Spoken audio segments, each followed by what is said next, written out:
अर्पिता और आप है मेरे YouTube channel grow with biology में। आज जो टॉपिक पढ़ने जा रहे हैं वो है जेल फिल्ट्रेशन क्रोमेटोग्राफी, जिसको जेल परमिएशन क्रोमेटोग्राफी भी बोला जाता है। तो सबसे पहले इंट्रोडक्शन देख लेते हैं। ये एक नॉन डिस्ट्रक्टिव सेपरेशन मेथड है। इसमें जो आप सैंपल डालेंगे उसका मॉलिक्यूलर वेट और साइज के अकॉर्डिंग सेपरेशन होता है। जो भी मॉलिक्यूल्स या जो भी आपने मिक्सचर डाला है उस मिक्सचर में जितने तरह का मॉलिक्यूलर वेट है या जितने तरह के साइजेस उसमें अवेलेबल है उसके अकॉर्डिंग सेपरेशन हो जाएगा। सेपरेशन करने के लिए जो स्टेशनरी फेज है वो है आपका porous gel beads. Gel beads होता है, उसके अंदर छेद होते हैं। जो मॉलिक्यूल्स उस छेद से छोटे होते हैं वो अंदर से पास होते हुए जाते हैं और जो उससे बड़े होते हैं वो बाहर से पास होते हैं। तो इसीलिए इन दोनों के स्पीड ऑफ माइग्रेशन या माइग्रेटिंग स्पीड में डिफरेंसेस होता है, जिसके अकॉर्डिंग सेपरेशन होता है। अगर इसका यूसेज देखें तो यूसेज में ये purification of protein, enzyme, nucleic acid, polysaccharide के प्यूरिफिकेशन में काम आता है। डीसॉल्टिंग और बफर एक्सचेंज। डीसॉल्टिंग और बफर एक्सचेंज मतलब बफर में एक्सचेंजेस के लिए काम आता है। डीसॉल्टिंग से बॉन्ड्स ब्रेक होते हैं और यही बेसिस पे हम सेपरेशन कर सकते हैं। मॉलिक्यूलर वेट आप डिटरमाइन कर सकते हो और जो बायोमॉलिक्यूल्स है उसका उसी कंडीशन में आप सेपरेशन कर सकते हो। सपोज एक कोई प्रोटीन है, उस प्रोटीन का सेपरेशन करना है या प्यूरिफिकेशन करना है तो आप जेल फिल्ट्रेशन क्रोमेटोग्राफी में कर सकते हो। जेल फिल्ट्रेशन खुद में एक कॉलम क्रोमेटोग्राफी का वेरिएशन है, क्योंकि इसमें जो स्टेशनरी फेज है उसको कॉलम के अंदर भरा जाता है। तो ये कॉलम क्रोमेटोग्राफी का ही टाइप है जेल फिल्ट्रेशन।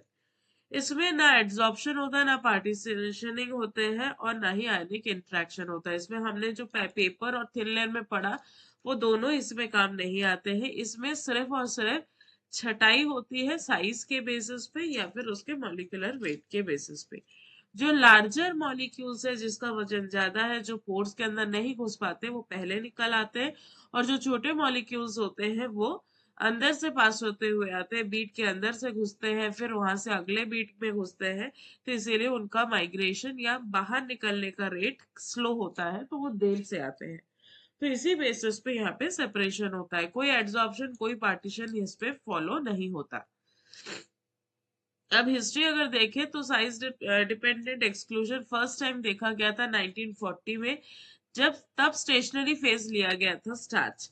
फिर 1955 से 57 में पोरात और फ्लोरिन ने इसको क्रॉस लिंकिंग डिस्टेंट बीड से स्टार्ट किया था। फिर उसके बाद अगरोस जेल बीड्स आया, पॉलीएक्रिलामाइड जेल आया और एडवांस सिंथेटिक पॉलीमर्स आया। सिफेरोज और बायोजेल ए जो है वो अगरोस बेस्ड जेल बीड्स का एग्जाम्पल है। बायोजेल पी जो है वो पॉलीएक्रिलामाइड जेल है। सुपरडेक्स या सुपरोज ये एडवांस सिंथेटिक पॉलीमर है।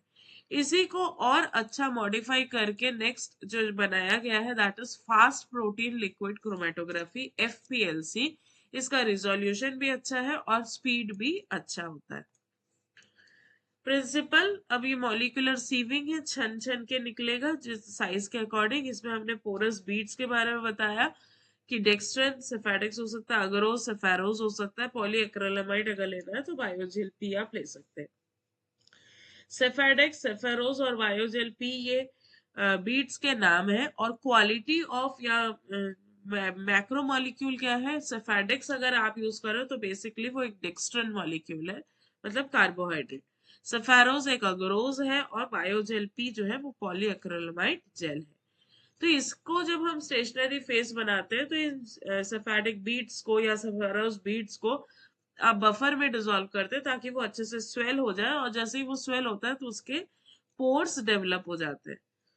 सेपरेशन, सबसे पहले लार्ज मॉलिक्यूल्स जो पोर में अंदर नहीं घुस सकते वो साइड से निकल जाते हैं, जिसको हम बोलते हैं void void volume. Medium size जो है वो भी एंटर करते हैं, कुछ कुछ पार्शियली एंटर करते हैं, कुछ नहीं करते हैं, वो भी इंटरमीडिएट होते हैं। जो लार्जर मॉलिक्यूल्स वो पहले भागते हैं, उसके बाद मीडियम अगर नहीं भी घुस पाए तो उसके बाद ही वो मूव करेंगे। Small molecules fully penetrate the pores, जो पोर्स को पेनिट्रेट करते हुए जाता है, मतलब बीच बीच से निकलते हुए जाता है और लास्ट में एल्यूशन लेता है। तो ये है 3 तरह का मॉलिक्यूल जो आपके बीड्स बनाते हैं, लार्ज मॉलिक्यूल, मीडियम और स्मॉल पोर्स। एल्यूशन प्रोफाइल में एल्यूशन वॉल्यूम, जितने जिस वॉल्यूम में वो बाहर निकलेगा, और हाइड्रोफोबिक रेडियस जो है वो इनवर्सली रिलेशन होता है एल्यूशन वॉल्यूम की। हाइड्रोडायनेमिक रेडियस मतलब जो आप मॉलिक्यूल है उस मॉलिक्यूल का रेडियस वो एल्यूशन वॉल्यूम से इनवर्सली प्रोपोर्शनल। एल्यूशन वॉल्यूम अगर ज्यादा है तो हाइड्रोफोबिक रेडियस एकदम कम हो जाएगा, और एल्यूशन वॉल्यूम अगर कम है तो हाइड्रोडायनेमिक रेडियस ज्यादा होगा। मटेरियल्स में हमको कॉलम लगता है, जेल फिल्ट्रेशन मैट्रिक्स लगेगा, बफर लगेगा जिसके थ्रू आप रन कराओगे, सैंपल लगेगा, फ्रैक्शन कलेक्टर पहले कौन सा आ रहा है उसके बाद कौन सा आएगा, कितने मिनट के बाद आएगा उसको सेट करके फ्रैक्शन कलेक्टर आप लगा सकते हो। यूवी स्पेक्ट्रोमीटर ताकि आप जो एक्सट्रैक्ट कर रहे हो वो प्योर है या नहीं है, उसमें कोई कंटामिनेशन आ रहा है कि नहीं आ रहा है, वो आप डिटरमाइन कर सकते हो। फिर रेफ्रिजरेशन ताकि आप प्रोटीन को स्टोर कर सके। अब बात आते हैं कि जब हम फर्स्ट टाइम एक्सपेरिमेंट करते हैं तो हम एल्यूशन लगा तो दिए सिस्टम और एल्यूशन कलेक्ट भी कर रहे हैं, पर कितने मिनट तक या कितने सेकेंड्स तक सेम सैंपल आ रहा है वो भी आपको पता करना है। तो उसके लिए आपको हर 5 मिनट में सैंपल को एल्यूट आउट करना है और उसके बाद उसका स्पेक्ट्रो रीडिंग लेके देखना है कि सेम सब्सटेंस है कि उसमें भी मिक्सचर है। अगर मिक्सचर होगा तो ओडी में फ्लक्चुएशन दिखेगा। एक्सपेरिमेंटल प्रोसीजर, सबसे पहले जेल प्रिपरेशन करना है, बीड्स को बफर में डिप करके रख देना है, उसके बाद उसको ट्यूब में डालना है जो कॉलम फिल होगा। कॉलम फिल करने के बाद उसको डी गैस करना है ताकि कहीं पे भी एयर बबल्स ना आए। फिर कॉलम को अच्छे से पैक करके ट्रैप पे एयर बबल्स को हटा के उसको अच्छे से बेड को सेट करना है। फिर उसको इक्विलिब्रेट करना है बफर से, और बफर पूरा इक्विलिब्रेट होके उसका रिलीज आउट करवा के फिर वो जब सैचुरेट हो जाए फिर आप उसको सैंपल डालें, उसके ऊपर सैंपल डालना है। सैंपल डालने के बाद फिर आप उसमें धीरे धीरे करके एल्यूशन लेते रहिए। एल्यूशन लेते लेते आपको हर बार एल्यूशन के साथ, जब आप फर्स्ट टाइम एक्सपेरिमेंट करते हो तो हर बार आपको एब्जॉर्बेंस कैलकुलेट करना है। फिर जब आपको पता है कि हाँ 10 मिनट तक सेम सैंपल आएगा, तब आप रिपीटेशन ऑफ प्रैक्टिकल में आप 10 मिनट तक एल्यूशन का रीडिंग नहीं भी ले तो भी चलेगा।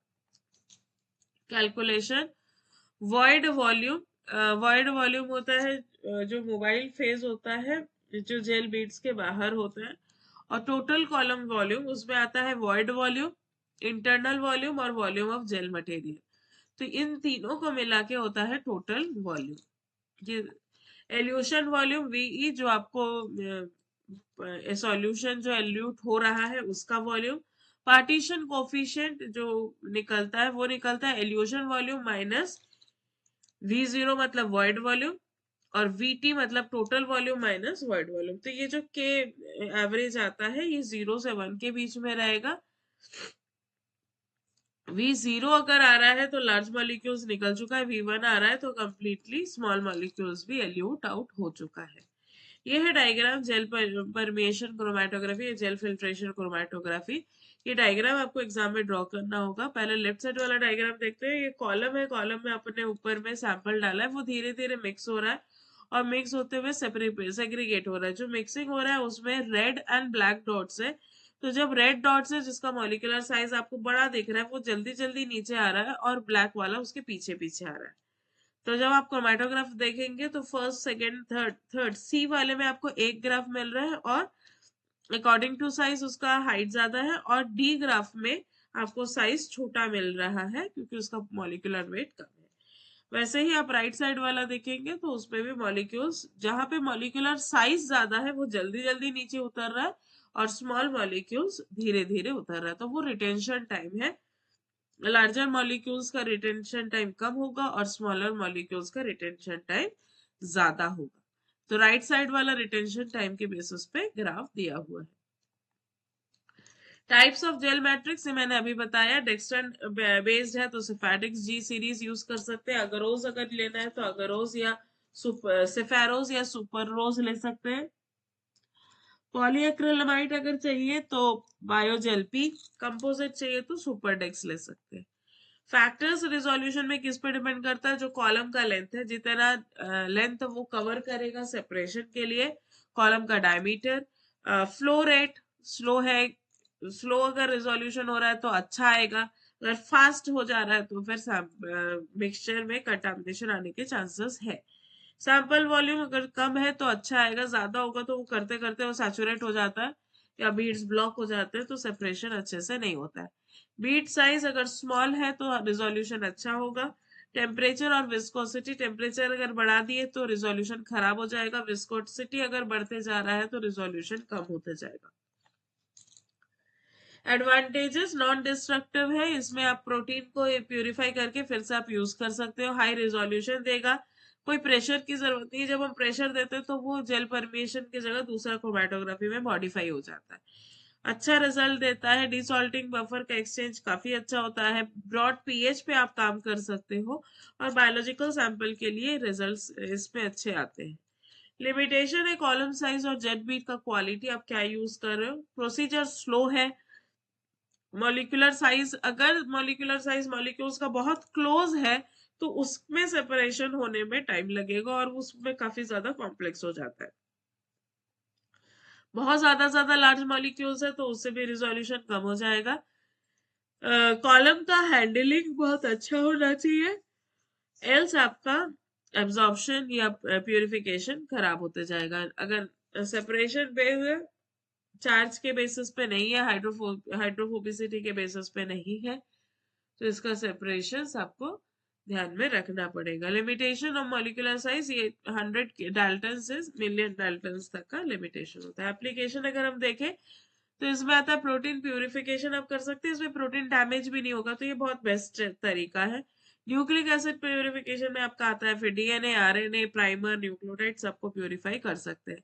कार्बोहाइड्रेट और पॉलीसैकेराइड एनालिसिस, इसमें आप जो आपका पॉलीसैकेराइड है या जो कार्बोहाइड्रेट है उसको एनालाइज कर सकते हैं कि मिक्सचर है तो कौन सा मिक्सचर है, मोनोसैकेराइड है, डाइसैकेराइड है, ऑलिगोसैकेराइड है, सब निकाल सकते हैं। एंजाइम स्टडीज, एंजाइम स्टडीज में आपका आएगा क्वार्टिनरी स्ट्रक्चर है, नेटिव प्रोटीन है तो आपको इजीली मिल जाएगा।